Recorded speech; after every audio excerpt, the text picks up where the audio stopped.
Hello guys, welcome back to the channel general analysis. आज हम लोग बात करने जा रहे हैं जापान के पूर्व प्रधानमंत्री शिंजो आबे के बारे में। अभी हाल ही में एक सैड न्यूज आया है कि गोली मारकर उनकी हत्या कर दी गई है। वो जापान के शहर नारा में छोटी सी पीपल गैदरिंग को संबोधित कर रहे थे। उसी में उनके देश के नेवी से रिटायर्ड हुए एक सैनिक ने खुद के बनाए हुए बंदूक से उनके ऊपर गोली चला दी और कुछ देर हॉस्पिटलाइज होने के बाद उनकी मौत हो गई।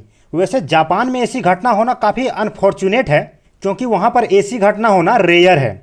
वैसे जापान एक सेफेस्ट कंट्री में आता है। तो आज हम लोग इस वीडियो में देखेंगे कि शिंजो आबे का भारत के प्रति कैसा रवैया था और उन्होंने भारत के साथ मिलकर किस तरह के सिग्निफिकेंस कार्य किए। और यदि आप शिंजो आबे के टेन्योर को देखें तो वह पहली बार जापान के पीएम बने थे 2006 से 2007 के लिए। उसके बाद 2012 से 2020 के लिए जापान के पीएम रहे थे। और उसी समय भारत में पीएम मोदी भी 2014 में चुनाव जीतकर पावर में आ गए थे। वैसे पीएम मोदी जब गुजरात के सीएम थे उस समय भी वो शिंजो आबे से मिल चुके थे। और जब मोदी जी पीएम बने तो उन्होंने जापान का भी दौरा किया। इसके अलावा और भी काफ़ी समिट में इन दोनों का मुलाकात हुआ था, जैसे कि G7 समिट हो, G20 समिट हो, एशियन समिट हो और भी बहुत कुछ। वैसे देखें तो पीएम मोदी और शिंजो आबे की पर्सनली काफ़ी अच्छी दोस्ती थी। इसी वजह से पीएम मोदी ने ट्वीट करके शोक भी व्यक्त किया है और उन्होंने लिखा है कि मैंने आज एक दोस्त खो दिया है। इसके अलावा और भी बहुत सारे वर्ल्ड लीडर ने इनको श्रद्धांजलि दिया है। और अब यदि हम लोग शिंजो आबे के कार्यकाल में भारत के लिए किए गए कुछ कार्यों को देखें तो वो 2015 में भारत आए थे और पीएम मोदी के साथ काशी जाकर गंगा आरती में हिस्सा लिए थे। इसके साथ ही ये दोनों पीएम गंगा घाट पर जाकर माँ गंगा की पूजा भी किए थे। और इसी दौरान पीएम मोदी और शिंजो आबे ने मिलकर वाराणसी में रुद्राक्ष कन्वेंशनल सेंटर की आधारशिला रखी थी, जो कि जुलाई 15, 2021 में बनकर तैयार हो गया। यहाँ रुद्राक्ष भगवान शिव का एक पावरफुल स्पिरिचुअल सिंबल है, क्योंकि हम लोग जानते हैं कि भगवान शिव रुद्राक्ष धारण करके रखते थे। वैसे यह कन्वेंशनल सेंटर बनाया गया था भारत और जापान के दोस्ती को चिन्हित करने के लिए। वैसे इस कन्वेंशनल सेंटर का बीज 2014 में ही बो दिया गया था, जब पीएम मोदी जापान के विजिट पर गए थे।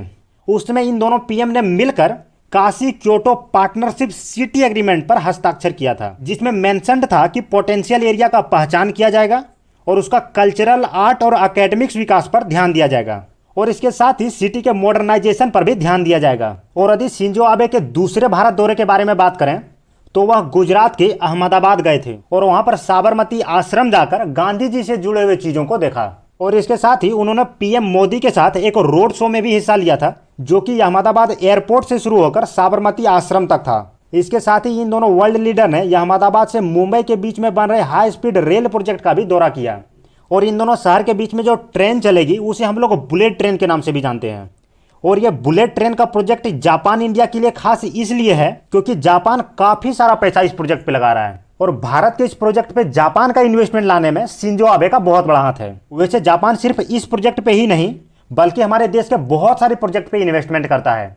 और यदि इसी साल की बात करें तो मार्च में जापान के वर्तमान पीएम फूमियो किशिदा ने अगले 5 सालों के लिए 5 ट्रिलियन येन इन्वेस्ट करने का अनाउंसमेंट किया है, जिसे आप इंडियन रुपी में कन्वर्ट करो तो होता है 3,20,000 करोड़। और ये जो लोन होता है वो ज़्यादातर सॉफ्ट लोन होता है, जिसका इंटरेस्ट रेट काफ़ी कम होता है और इसे चुकाने के लिए हमारे पास ज़्यादा वक्त होता है। इसके साथ ही शिंजो आबे ने एक कार्य किया है जो कि सिर्फ भारत के लिए नहीं बल्कि पूरे इंडो पैसिफिक के लिए महत्वपूर्ण है। यहाँ पर हम लोग बात कर रहे हैं क्वाड ग्रुप के बारे में, जिसको बनाने का आइडिया शिंजो आबे ने ही दिया था। इस ग्रुप में 4 देश शामिल हैं, इंडिया, यूएस, जापान और ऑस्ट्रेलिया। और इस ग्रुप को फॉर्म किया गया है इंडो पैसिफिक क्षेत्र के सिक्योरिटी को और मजबूत करने के लिए।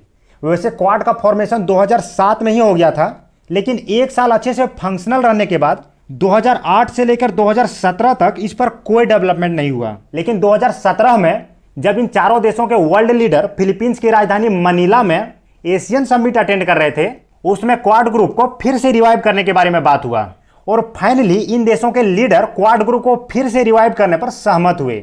उसके बाद से इन चारों देशों के वर्ल्ड लीडर फिजिकली और वर्चुअली मीटिंग करते हैं और इंडो पैसिफिक क्षेत्र की सुरक्षा के साथ साथ डेवलपमेंट पर भी बात करते हैं। तो अभी हम लोगों ने शिंजो आबे के द्वारा किए गए कुछ कार्यों के बारे में चर्चा किया और उनके भारत के प्रति इन्हीं सम्मान भाव के कारण उन्हें 2021 में पद्म विभूषण से भी सम्मानित किया गया, जो कि भारत में सर्वोच्च नागरिक सम्मान में भारत रत्न के बाद दूसरा स्थान रखता है।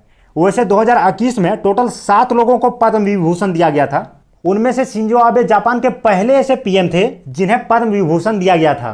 तो इस वीडियो में इतना ही, मिलते हैं नए वीडियो में नए टॉपिक के साथ। और यदि आप लोगों ने वीडियो को पूरा अंत तक देख लिया है तो चैनल को सब्सक्राइब कर दीजिएगा और वीडियो को भी लाइक कर दीजिएगा।